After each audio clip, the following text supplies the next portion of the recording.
To all the ladies in the place with style and grace, allow me to lace these lyrical douches into mushes.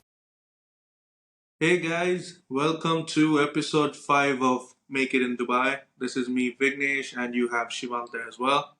Hey guys, Hope you welcome. guys are liking, yes, like Shiv said, welcome back. And hope you guys are liking what we are putting out, both in our shorts and in our full videos as well. And today's topic, Shiv, because last time what we spoke about was we spoke about how we can leverage working with a small scale company, how we can leverage working with an MNC. We spoke something in that context. Yeah, But I think yeah. today there's a word which I mentioned in the previous episode, hmm intrapreneurs. Yeah. Now, I don't know how many of them have heard of it, but if you have, good for you because you're on the right path. But if you haven't, then this is going to be something interesting for you, right?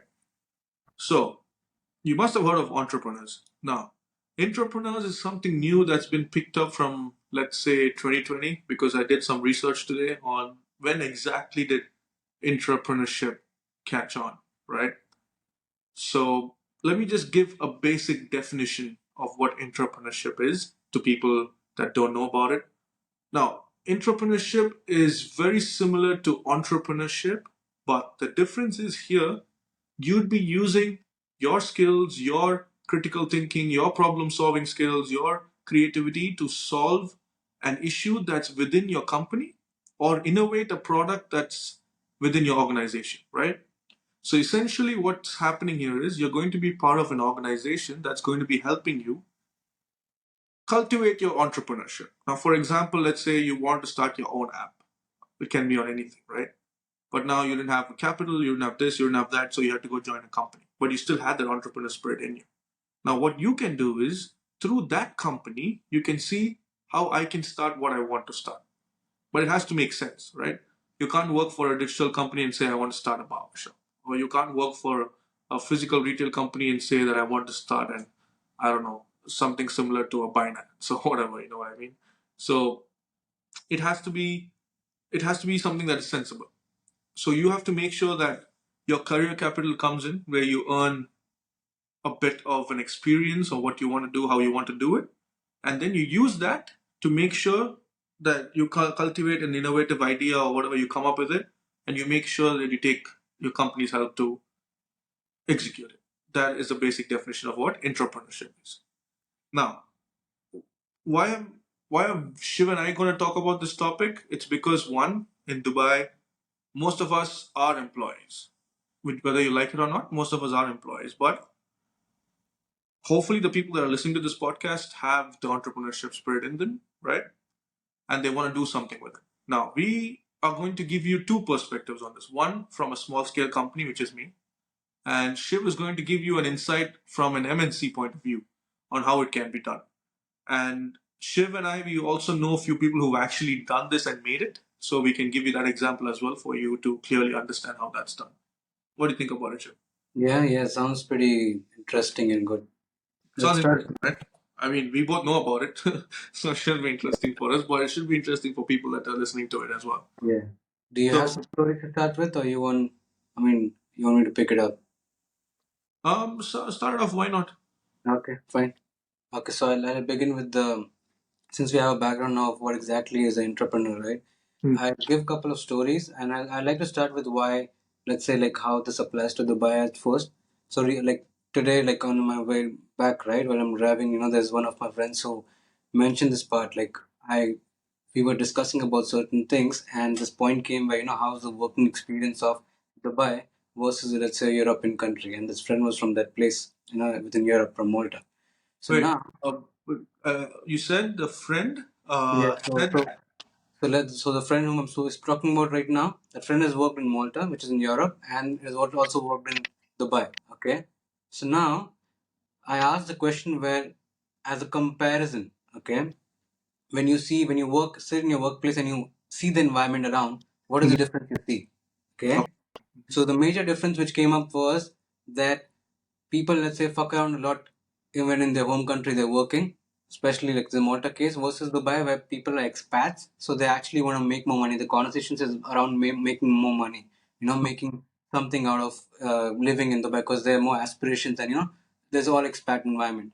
So that was the first part. I was thinking from that angle that, a lot of us, we have that in us because we are outside our comfort zone to push ourselves and, make it in Dubai.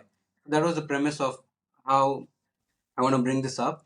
Now, starting with this, now I want to give a story about what exactly is entrepreneurship in my mind. I heard there's basically a story about Google. Okay, since Google is MNC, everybody knows pretty clearly. Yeah. In Google, right, there was this one guy who had joined the company, like he was 3 or 4 years as a project manager in the company, and he had an idea. Okay, he had an idea, and he went up to his boss and he mentioned about this idea. And since Google has a bit of a flat hierarchy structure, right? So the boss got impressed, and you know what? Let's pitch it to Larry and Sergey. So that time it was still a bit smaller setup. So these guys, like the boss, and this guy was nervous. Okay, like shit, I'll meet Larry, and they're like fucking meeting the CEO. So then these guys, the next scenario is they're in that meeting room. Larry and Sergey Brin is there, and then there's the manager, and then this guy who pitched that idea. He again pitched the same idea, and they liked it as well. So this product, which was eventually derived, is Google Analytics. Okay. Oh, Yeah. okay. Google Analytics was basically pitched by a newcomer, like a project manager who was nowhere, and then he actually became an entrepreneur because this is like a product within, which is like a small company within itself, because it was like a massive project in itself. So this dude became like exponentially rich as well, and he took the risk part is different because it's within a company. You have a safer environment to take like different responsibility and build something. You find a gap. When, So when you mean exponentially rich, how rich are we talking about? it's in millions. I mean, Google Analytics, bro. It's like a lot of millions, not billionaire, but it's like close to that because Google Analytics is like a life, flesh and blood for the websites back then. Because back then there was no product or any offering from any company showing you how much traffic you have on your website. They just make the shit up, and then you don't know how many people are watching it. That's the first time someone came up with that. That's entrepreneurship. So this even when he pitched it, it was not that easy because when he pitched it, I think it was Larry. I'm not sure who was it, but they mentioned that this will affect the privacy of people because you can't just keep track. You can't track people about how they're doing on the website. What are they seeing? So that was something he had to battle through, but eventually it became an industry standard. And this is a whole different game which we see from Google Analytics. So Nice. that's basically an example of like the Dubai crowd we have, and an example of how one of the major companies had someone build a product which is like a global thing, and that person was a major part of this whole thing. So yeah, that's the background I want to start with, and then I mean you want to continue with your story, and then I can add my story, so make it more interesting. Sure. So let me tell you two examples. One is someone who I know personally, and another one is something which I read an article which was actually interesting for me, which I never knew. So I never knew PlayStation was an example of entrepreneurship. Sorry, intrapreneurship. So apparently there was another guy who worked for Sony at that point. His name was, you know what? I don't want to say it because then I might sound racist if I'm not pronouncing it right. Okay. So, right. So what he did was he actually had an idea that let me come up with a game console or something like that, and his immediate manager did not approve that idea. So what he did, he said, okay, fine. Let me go to the next person that supports it. So he secretly started working on that project with Nintendo, right? Now, when he started working with Nintendo, the company found out and they wanted to fire him and stuff. But the CEO said, no, he has an idea. Let him work with us. Let's treat him like a partner, right? I'm pretty sure he made at least 200, 300 mil from that. Because the amount of game consoles they sold was so much that it attributed to about 29% of $1 trillion revenue that they had. Okay. Oh, that's So imagine, all because of his one idea. Now, he could have done that on his own, in his own money, outside. But he said, you know what? I have an idea. I have a company that's willing to put that idea into motion. Why would I? There's no risk for him here as such. Yeah, there's reputational risk, but in terms of financial, nothing, because the company is supporting. All he has to do is just go make it work. And yes, he might not get the amount of equity that you're talking about, but he's not risking anything here as well, right? So the Yeah. risk reward ratio here is completely on his favor. So this is an example that I saw, and I was like, shit, I never knew this was part of entrepreneurship, right? I just thought Sony came up with that idea, but this is where people who are working in Dubai okay, you know what? Let me actually mention the real life story as well, and then let me tell how people in Dubai can use it. So another person I know, I since we know these guys personally, I don't want to mention their names because we haven't spoken ahead to them, right? And we haven't told them can you use your name or not. So hopefully one day we'll reveal the names to you guys so you guys know who we're talking about. So this person, right? He was an ex partner manager of Accenture. Now that's the kind of level we're talking about. How did he reach that level? Well, when he started working in Accenture, he was just a normal, like a junior executive, right? He started in that role. He kept growing, and then he realized that, people in Japan, people in India, and people in Africa, even though they were all saying the same thing, the communication was an issue. The way they shared the knowledge was an issue. So he said, okay, how can I fix this? Me as a person, how can I make sure that all the offices are aligned, even though the cultures are different, the language, the accent is different? How can I make sure they're all aligned? So he came up with an idea, like a course, which makes people understand about the other cultures, right? That was just one part of the course. Then he started making different courses for people to understand. It became at least like a 10 chapter course kind of thing. And when that happened, he said, okay, he went to Accenture and he's like, listen, guys, this is something that's actually budding up. It's actually working wonders for us. We're actually seeing a lot of profit as well.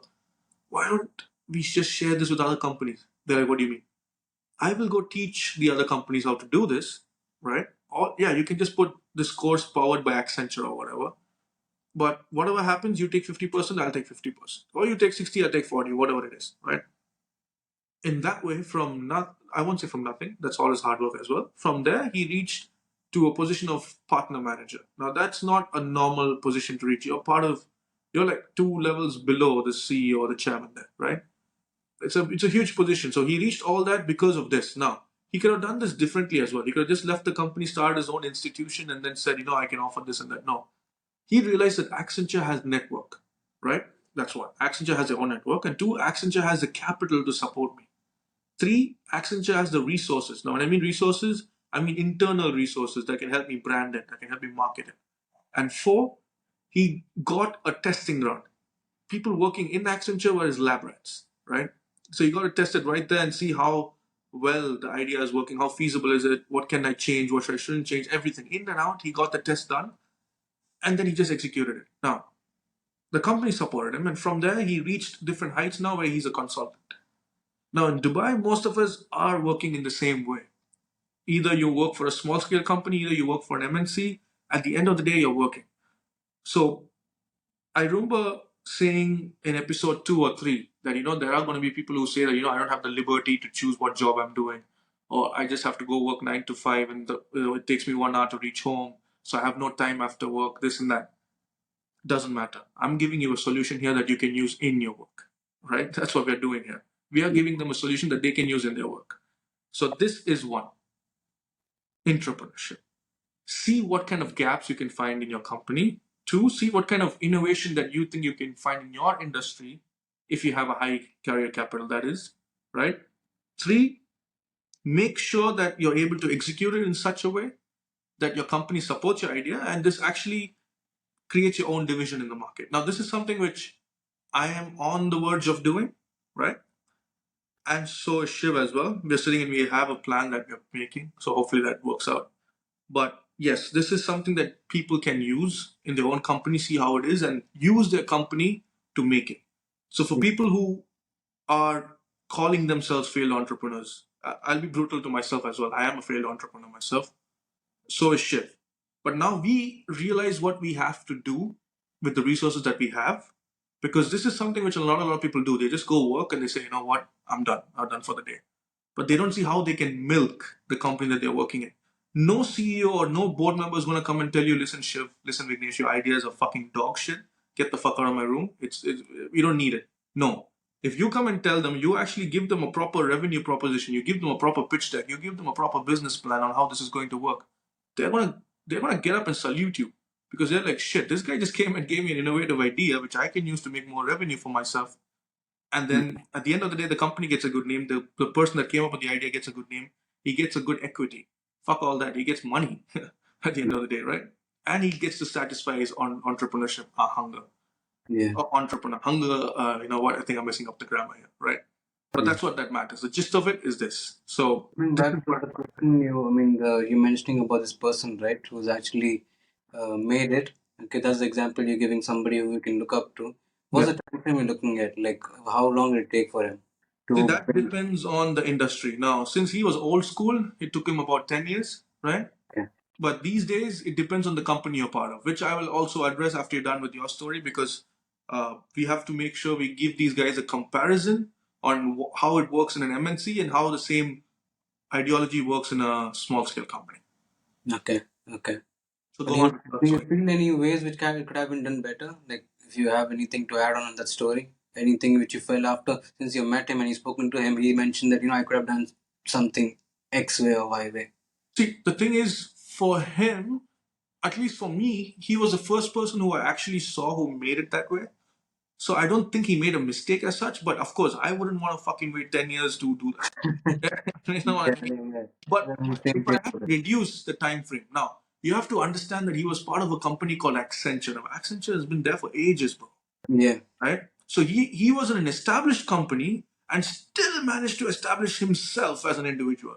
That's yeah, why it took 10 years, right? yeah. But let's say you finish your example. I'll talk more on this as well. Just Okay, give your example, because then people understand how a guy. I know the story, so go on, tell them as well. okay, okay, cool. So yeah, from my side, it's like I've mentioned earlier about the whole career capital concept, and I mentioned earlier about the leverage concept. So I've tried to integrate these within the whole entrepreneurship, which we both are going for. So in this particular case, what's happening is that when we talk about entrepreneurship, right, you need to gain a lot of, I won't say experience, like it's like you have the two ways of looking at it. One is your own experience you're building, and one is other people's experience. Okay, when you work in a company, you have to understand the fact that it's not just you. You have team members and teams outside your department who are also working. So you have to find a way to you have to find a way to collect all these wins or the learnings, okay, and package it in a way. I'll give you an example. Let's say, for example, I'm working in the marketing part. Okay, digital marketing is an example. So when I'm working digital marketing, there's one learning, let's say I have every day. Okay, I learn something new every day. I collect it in a document. Okay, Hmm. then I have one more section in the document where what the team is learning. I collect that as well. The simplest model right now is I collect 1 point each day of something which I feel has added value. Over a time of 6 months, I have so much stuff of learning collected. I can make a course out of it and start selling on Udemy. True. Okay, this is the simplest model. Now, what are we trying to achieve over here is that you have to make sure that the time you're spending in the company, okay, you make the maximum out of it. Okay, I mentioned about labor in the last episode, where there's labor leverage, there's money leverage, and there's media/code leverage. Okay, so and when you work in a company, you have labor leverage. Okay, the whole company is built on labor. Okay, so when you see a monthly report or a quarterly report sent by any department, they have their learnings over there. They want to show the CEO that this is the good stuff which happened. This is why it happened. You collect those. Okay, you have the front end department sending something. You collect those. Okay, you have the compliance department sending something. You collect those. You collect those and make a repository where you have this whole collection of learning, and you're sitting in informational economy. Okay, so the more information you collect and the things which actually work, the whole idea is this information, you have to use a media or a code to sell this off. Okay. Okay. So now you use Udemy was an example I gave. You can make it, let's say, a podcast as well. You can talk about these stuff, and these learnings are done by somebody outside your department, the HODs or whoever is there. They are getting this learning to you. Okay. True. So now what's happening? The model which I'm going for is using media to put my learnings in a way that it reaches thousands of people. I put it once and it reaches thousands of people. So I'm trying. So this is my way of making things move faster for me. Let's say I touch 10k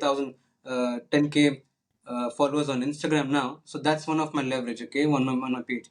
So the whole model is like Vignesh mentioned about us finding a gap within the company, okay, fixing that problem. And if it turns out to be big, then yeah, it's good. What I'm going for right now is a small win or a big win, a small gap or a big gap. I'm gonna fill everything. If it's a small gap, it goes on my spreadsheet. I collect the learning. If it's a big gap, it'll turn out to be something which I'll make it much more bigger. So right now my whole mode is finding the gaps, filling them, collecting the learnings, and using leverage of media to make this a massive piece. So, So yeah, that's my take. no, What? what I realized, there's a two good points you made. I mean, one good point and one part which I wanted to, appreciate you on. One was the fact that you said you have other teams. Now, this is something which I did not cover, so that's a good point you made. It's like Inception, company within a company. Yeah. You know what I mean? So you have other teams as well. I just realized that. Now, if you're a budding entrepreneur and you want to make sure you make it in a company, now you realize that you actually have different resources that you need. Yeah, you're going to lead them like you are the man of the company and you have people under you. So your people skills, your leadership skills also comes under the picture. Like I said, you're actually starting your own company within another company. It's just Yeah. that you have to share some equity and a lot of technicalities. But the majority, the major gist of it is you're able to start something on your own. That's a good point you made. That's actually very interesting as well. And two, good job on 10K, man. You know what? We should actually start. We should actually. You know what? I'm going to say this openly. This is going to be a YouTube short material, right? So Shiv, you made 10K views. Sorry, let me rephrase. You made 10K Instagram followers in what, 3 months? Yep, 3 months. If you guys want to learn how to get 10K followers in 3 months with organic model, then follow this guy. Right? Sounds So like a good paid job. one, but yeah, thanks for that. It's good job, man. It's not easy. I mean, you have to help me do it as well. So that's there. But yeah, overall, my point is at the end of the day, if you're able to use a resource, now coming to the final, I would say the final part of it is okay. Now let's say you working in an MNC, right? Me working in a small scale. We both have the same vision. We both have the same hunger. We both have the same goal for life. We both want to become entrepreneurs, but we both don't have the resources. Now we are entrepreneurs. How Yeah. would you approach it in an MNC company? And I would tell you how I approach it from a small scale company. I would tell you the difference. But the reason I want to discuss this is so people understand the difference between approaching it from where they are. Because most of the people in Dubai, either they work for an MNC or they work for a small scale, right? Yeah. So, do you want to go first and tell the people and me how you would approach this, or do you want me to go Yeah, first? sure, I'll go first. Go on. So what happens in MNC is that the the it's not a problem, but the situation you get is that since it's bigger in size, the movement is a bit slow. Okay, Mm. that's a very common fact. It's not a small agile company where you get things done like snap your fingers and things are getting ready. The difference is though that it's like an arm. Okay, your arm has become like too bulky and shit. So when you're moving it, it's slow. But when you hit someone with their hand, the impact is massive. Mm. So what you need to understand is that to make this arm function, okay, that's one of the pieces you need to understand how this arm is functioning with so many people and the impact it's creating. Now, how I look at it is that the whole entrepreneurship thing happens is when the arm gets bigger, there's so many gaps which gets missed because the more people, the more complications, the more gaps to fill. Okay, I see it this way. So the movement is slow, but there's so much stuff to fix, and there are a lot of big companies who will pay a bigger price for the problem you solve for them. Okay, so I see it this way. So the problem I'm solving right now, if I see in the existing organization, I know that a lot of big organization will feel the same. So my whole audience becomes a bit different than yours. True. Okay, so I approach it from that angle because the problems I will be sharing won't be the similar to you. It will be similar to somebody who's working with let's say 1,000, 5,000 people company. Okay, the Yeah. problem somebody with 100,000 people will have will be different than 2,000 people. So these things come into play. That's how you need to position yourself as well, and these problems are very unique for the set of crowd which is in like 1K people who are in the company. That companies will be similar kind of problems being faced. Mm. So that's how I look at it, and that's how I'm going for it right now. So the MNC part comes in a way that you find these gaps, multiple gaps, you start filling these.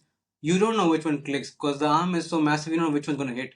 But one day when it hits right, and you can see from the reaction of the stakeholders as well, these guys are smart and they've built a company which is surviving for a long time. Mm. So you can see they have a better judgment as well for these kind of stuff, Mm. and very few people pitch them these kind of stuff. So you already have a advantage because people just want to work. MNC is very slow. That way, people are like, "Fuck this shit." I'll, I'll work for the amount of money I'm getting paid. That's the attitude. The moment you get out of this, you're like, you know what? Everybody thinks of it that way. I'll add some extra value. These guys will see it. That's the credibility part, and then they can back me with the labor and the money. So that they back two other things for me. Now, when I get the information, I'll use media as a leverage or code to just scale things up on my side. That's No, my like Robert Kiyosaki said, right? If you just keep working for the money you're paid, you're not going to get paid that much. But if you keep working for the value you can add, the money is going to follow you. yeah Now, another interesting point to add on this shift would be, now, since you worked in Unilever and your current company as well, right? The yeah culture is different, but it's an MNC at the end of the day. yeah. There are hierarchies that you have to follow. There are processes that you have to follow. So if you want to become an entrepreneur in an MNC, do you think it's tough? Or if you think, what would you advise to someone working in an MNC? What would be the right way to approach entrepreneurship for them? See, it's a bit tough.